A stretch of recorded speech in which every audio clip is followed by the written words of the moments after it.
Hi again, guys. This is Mr. Shao, and I am coming to you live to talk about assignment number 3 on week 6. And we are going to be completing our project on what we call the toast and roast for our Enlightenment thinkers. So, this is going to be a speech, and it's going to take a little bit of preparation.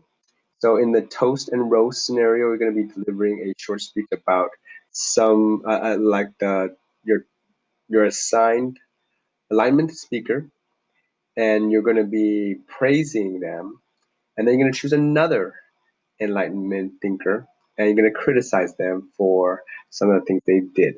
So after conducting some research, so make sure you complete your assignment number 1 cheat sheet. You will really need that. And also, if you look at my video on the assignment number 1 cheat sheet, it's going to give you a lot of great ideas of what to talk about for your thinker. So I did a lot of research on Diderot. So my example at the end of this will also be on Denise Diderot. So think about what lasting impact that your thinker had. So that's your assigned thinker, and how they affected world events. The students will also make sure that we put contributions and what the thinker might not agree with. And so that's going to be helpful when you do your roast. So you're going to prepare a 2 to 4 minute speech, and that's going to be on Flipgrid. So this video will also be on Flipgrid if you're watching it on Flipgrid, obviously. But it's going to be the same video with an example at the end. So a toast, again, is intended to celebrate and to honor and to talk about all the great deeds that this thinker did, while a roast is intended to criticize somebody. And you're going to use a different enlightenment thinker at the end, someone that would not agree with your thinker. So make sure you very carefully explain why you would praise or criticize the two thinkers you have. You're also going to write as a one-page speech, and there is a sentence frame at the end of this instructions to help you with that. You're also going to do your 3 works-cited sources. So if you did well on your cheat sheet for assignment number 1, if you look at my example for assignment number 1, you could see there are three bibliography sources already there. And so you could use that again for this. So make sure you put your bibliography and use only information from things that you cited. Can we have more than 3 sources? Absolutely. That means you did more research, and congrats, pat on the back for you. So make sure you put at least 3. And so if you do more, that's awesome. So make sure you deliver your speech on Flipgrid, okay? And you just want to give us the important things because you only have at least 3 minutes to speak, but you only have 5 minutes total. Okay, so make sure you don't do anything longer than 5 minutes because you won't have more time than 5 minutes. So maybe 2 to 4 minutes. 3 is actually great. So I just kind of put it in the middle. Just give it 3 minutes each. Do not worry about some of the details of the thinker's life. So don't tell me about the speaker's life, where they married, or where they lived. Um, you got to focus on some of the important aspects of what they did and how that compares to this other thinker. Okay, so your assigned thinkers are Thomas Hobbes, John Locke, Voltaire, Baron de Montesquieu, Mary Wollstonecraft, and of course Jean-Jacques Rousseau. And so these are the speakers and thinkers you're going to be comparing, and you're going to get an assigned main thinker in class. So that's the one that you were in a group with for assignment number 2, and maybe had a chance to discuss with other group members who had the same person what this person is like. And so make sure you use that to kind of help you do your speech and develop ideas of how to kind of complete your speech. Okay. All right. So the to-do list is here, and again, it's the same 3 things: write a speech, 3 sources, and then Flipgrid on for your speech. Point systems, And so in your speech, just remember, just briefly introduce your assigned thinker. Again, we do not need a biography on your thinker. We already know probably more than you do about this guy.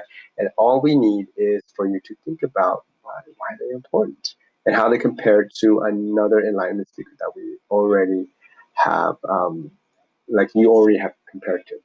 So second is to, again, talk about the key ideas. How do they change the world? What new ideas do they bring to the world?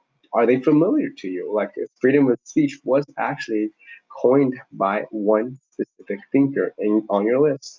And there was another one that talked about separation of power, which is actually how our government is divided.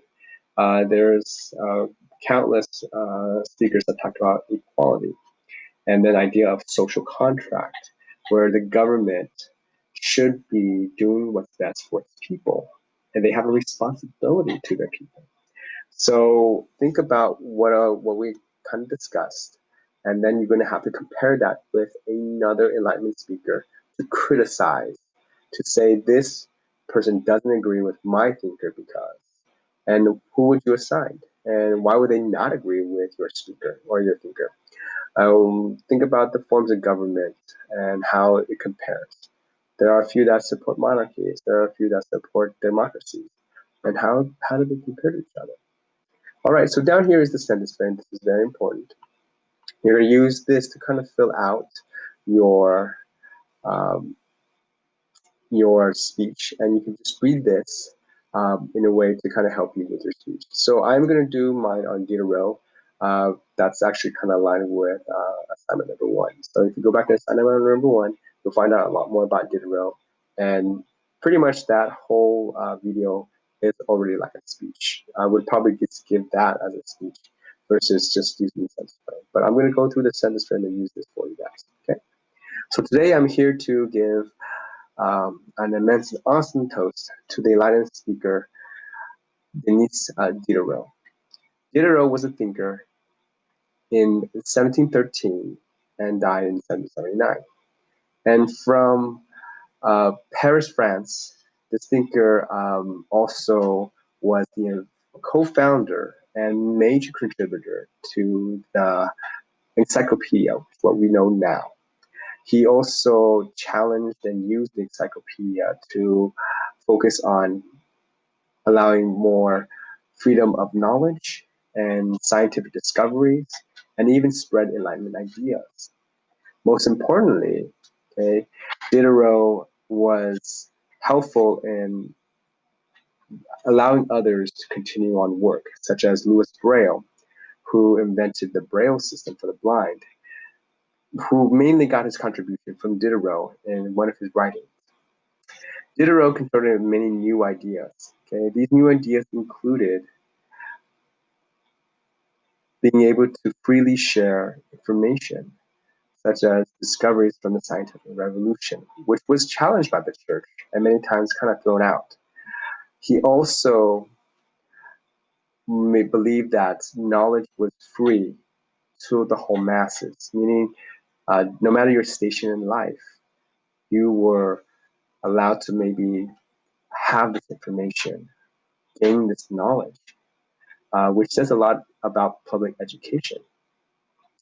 So considering their new ideas, Diderot would choose a probably democratic or maybe direct democracy um, type of government because he really believed in the masses.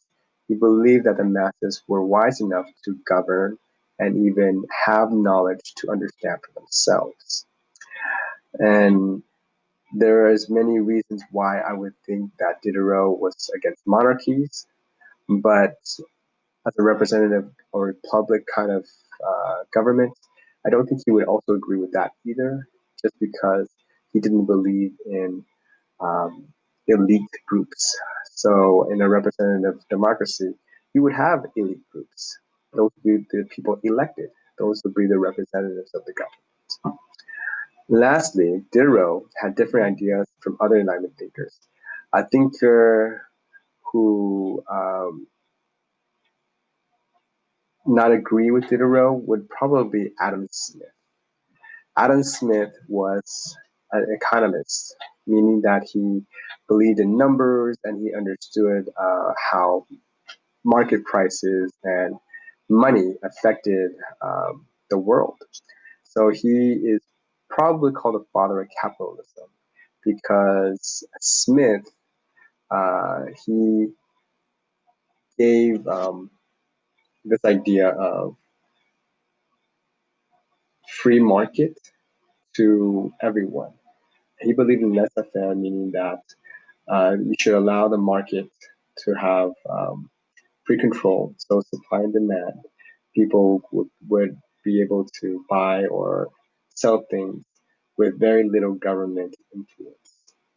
And they would disagree because one of Smith's rules was this idea of